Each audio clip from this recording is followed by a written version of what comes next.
The Volta River Authority of Ghana has suspended exporting power to the neighboring countries of Burkina Faso, Cote d'Ivoire, and Mali. Hello, I am Mahlet Ayele, your host at Connect Africa, bringing you the latest from the continent. Now, this was revealed the Volta River Authority, which is a state company, saying that it has stopped exporting power to Mali, Cote d'Ivoire, and Burkina Faso. Now, this, according to the company, the suspension is on the back of a directive that came from President Nana Akufo-Addo of Ghana, which is in April 2024.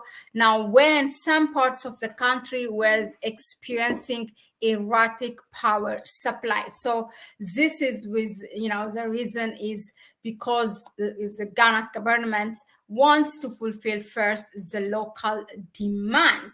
Now, the directive, of course, there's a question that will arise from this one, but let's go on now with the news. Now, the directive, which was really revealed by the chairman of the Energy Committee of Parliament, indicated that the president's prioritization of domestic energy requirements over potential profits from exporting electricity. Now, this is what it says in quotation opens: we are a state agency, and so we are obliged to comply with these directives, and we have done that since May. It will be a major revenue loss to the country, but we are hopeful of donor support and funding to make up for the loss.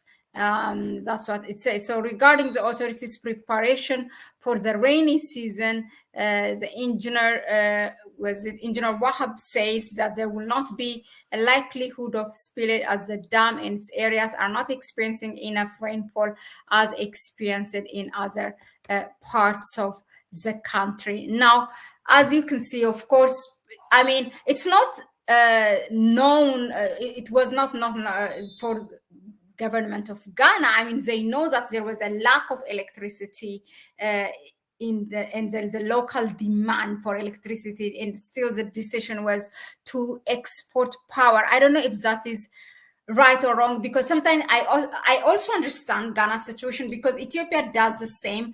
It's exporting power to neighboring countries. Now, it doesn't mean that the whole, require. Sometimes, countries do that when they export power. First, of course, it's looking after the foreign currency, and secondly, the infrastructure to bring to the different towns who are not major cities of the country. The infrastructure costs a big money, so that they would rather prefer to do the export and get money, and then later on bring the infrastructure. But the question is, will you just get carried away with the money, and then forgetting that there is, of course, a local demand that you have to fulfill. So sometimes countries tend to forget that and just go collecting the money, and then you have such pressure. So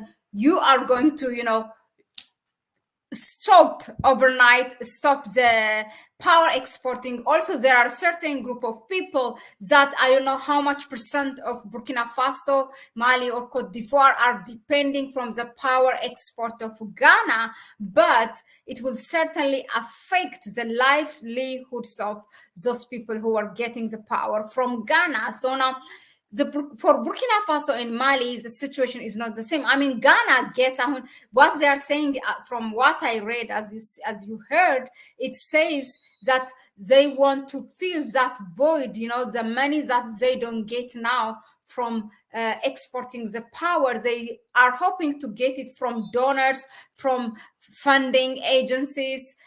But for Burkina Faso and Mali, the situation is not the same, because they are part of the Sahel Alliance states, so including also Niger, Mali, and Burkina Faso.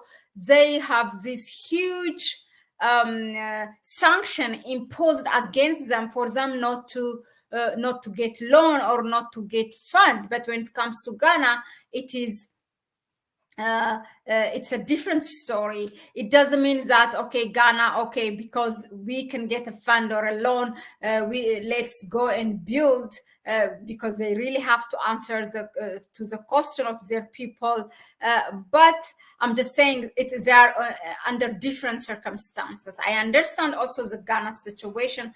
I also, I'm trying to look at what could be the solution for this kind of, when you really depend on the power that you import from a next country and then you are under sanction.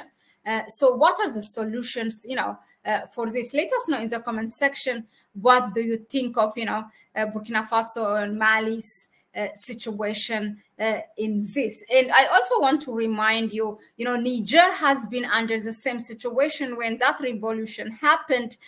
Nigeria, ECOWAS, with all its imposing the sanction, one of the things Nigeria went away and did unilaterally by itself is that to cut the power that it was exporting to Niger. And 80% of the power Nigerians or the Niger people were dependent on the power that was imported from Nigeria. And that hugely affected the livelihoods of the people of Niger.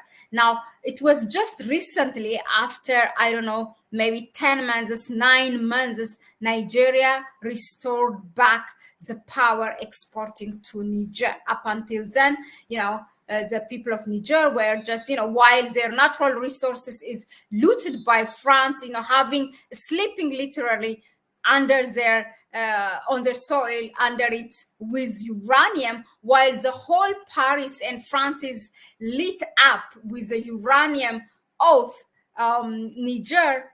The people of Niger were living in the dark. Okay, this is the situation. So hopefully Mali and Burkina Faso will get to use their natural resources and try to do something in terms of infrastructure to their people.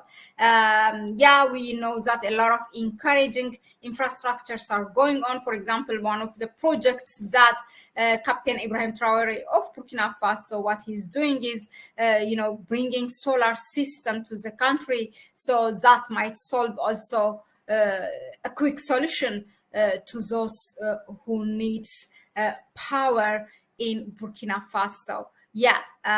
Please go ahead and subscribe to the channel if you haven't done that so far. Give it a like if you like what we bring you here. Share the video with others, and if you want to help us further, you can donate to our PayPal account. You can get it in the description section. It will help us to be here more often as well. So that was it for me for now. I will see you on the next one. It's a bye-bye for me. Ciao.